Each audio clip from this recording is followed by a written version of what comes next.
Hai guys, how are you? Welcome back to Rock News. Bareng Greta di sini dengan informasi-informasi up to date pastinya. Hari-hari selalu Greta kasih info yang lagi hangat-hangatnya dibicarakan ya. Salah satunya sampai dengan saat ini juga mengenai tragedi Kanjuruhan yang masih menjadi trending topik. Dari banyaknya pelanggaran yang ditemukan, nah ini salah satunya juga yang menuai kontroversial adalah pernyataan dari Kapolri Jenderal Listio Sigit Prabowo yang menawarkan anak korban tragedi Kanjuruhan di Malang, Jawa Timur ini untuk menjadi anggota Korps Bayangkara. Pernyataan ini langsung dikritik oleh Institute for Security and Strategic Studies atau ISIS yang menilai tawaran Listio ini tidak proporsional dan terasa kurang mendidik. Ya, terlepas dari niat baik yang patut dihargai, namun pola-pola pemberian janji-janji dan harapan seperti ini tidak proporsional dan tidak mendidik dengan cara yang benar. Ini langsung ya disampaikan oleh pengamat kepolisian dari ISIS. Kenapa begitu? Karena saat ini yang jauh lebih penting bagi polisi adalah segera mengusut tuntas penyebab utama insiden maut di Stadion Kanjuruhan. Hal ini akan lebih melegakan keluarga korban ketimbang tawaran masuk polisi.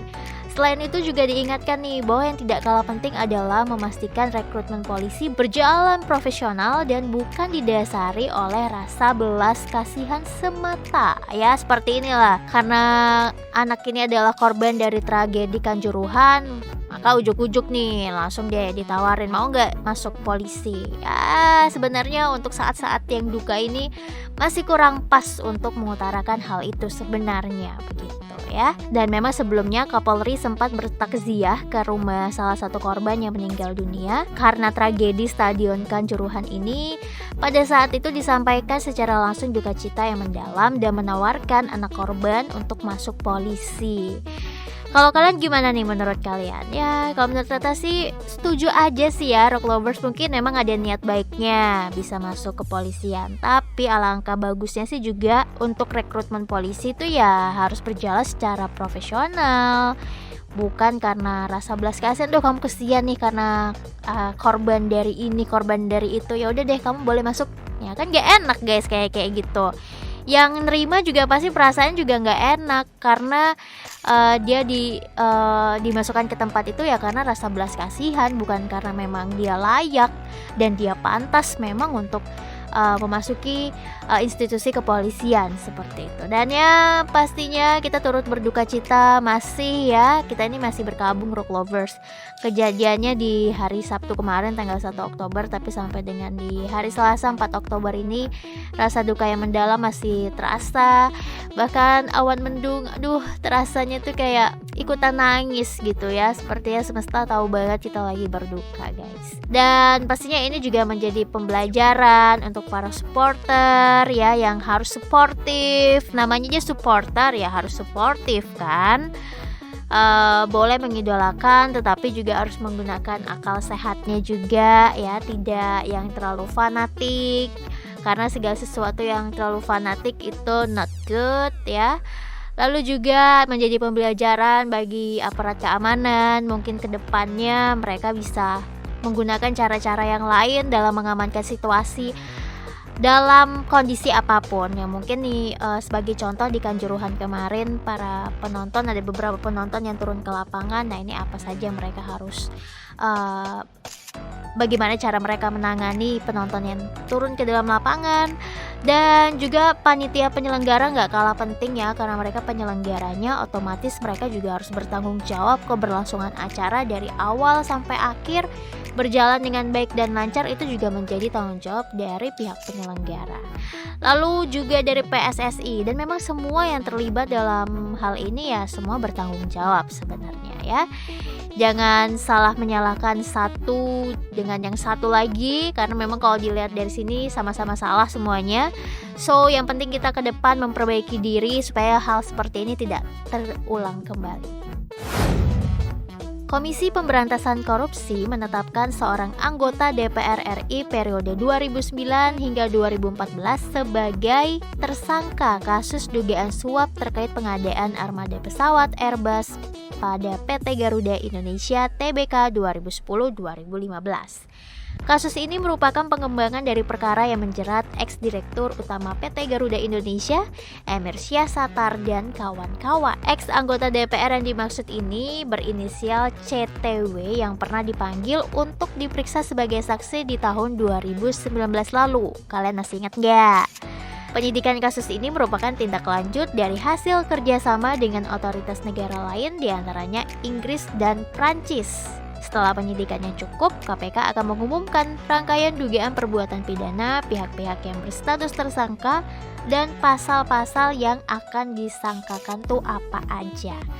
Dan KPK juga berharap kalau nanti pihak-pihak yang dipanggil sebagai saksi dapat kooperatif hadir di hadapan tim penyidik. Karena suka gitulah ya, kalian tahu kalau udah mulai mau diperiksa tuh ada aja alasannya, entah itu sakit ya, banyak deh. Terus juga KPK membutuhkan dukungan masyarakat untuk terus mengawasi proses penyidikan yang sedang dikerjakan. Nah, kalau Emir Syahsatar ini telah dieksekusi KPK ke Lapas Sukamiskin Bandung, Jawa Barat di awal Februari tahun kemarin 2021. Ia dikirim ke Lapas Sukamiskin setelah kasus korupsi pengadaan pesawat dan mesin dari Airbus dan Rolls-Royce telah berkekuatan hukum tetap. Dan dia harus menjalani pidana penjara selama 8 tahun. Dan juga harus membayar denda 1 miliar rupiah subsidiar 3 bulan kurungan. Emang ya untuk kasus suap PT Garuda Indonesia ini tuh gak main-main guys. Negara itu dirugikan sampai dengan 8,8 triliun rupiah. Bahkan kalau kita dengar-dengar kan kemarin-kemarin ini hampir aja ya mereka tuh sampai pilot banget gitu. Hal itulah yang buat tuh sempat PT Garuda Indonesia mengalami pilot. Tapi untung aja sih Rock Lovers untuk sekarang kondisinya bisa jauh lebih baik ya.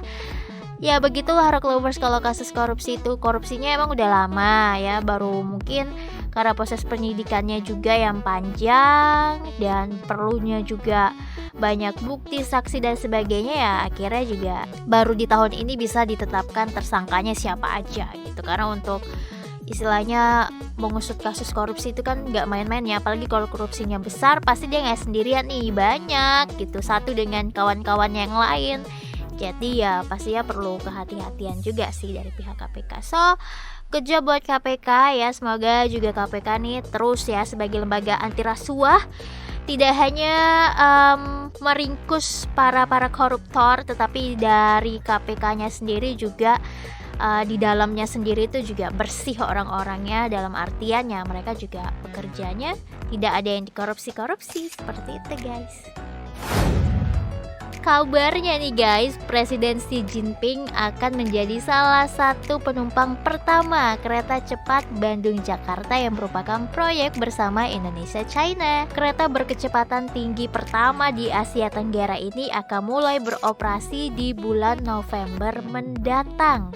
Jadwal ini bertepatan dengan gelaran pertemuan tingkat tinggi atau KTT G20 di Bali yang digelar 15 hingga 16 November. Dan katanya sih Presiden Joko Widodo bakal ngundang Xi Jinping untuk naik kereta cepat Bandung-Jakarta setelah rangkaian KTT G20 berlangsung.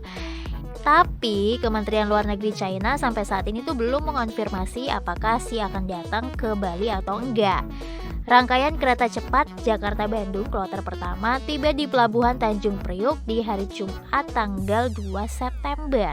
Wah, jadi makin gak sabaran banget nih kita ngelihat besok di bulan November ada KTT G20 yang akan dilaksanakan di Bali.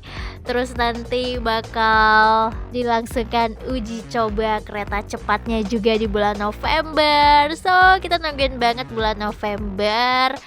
Banyak hal-hal yang baru terjadi guys. Dan nanti kita lihat ya, akankah Presiden China Xi Jinping bakal datang terus menjadi penumpang pertamanya. Seru banget deh, warga Jakarta, warga Bandung bisa naik kereta cepat. Dia juga mereka bisa lebih efisiensi waktu mereka ya. Keren. Dan ini menjadi negara Asia Tenggara pertama yang punya kereta cepat. Asik-asik.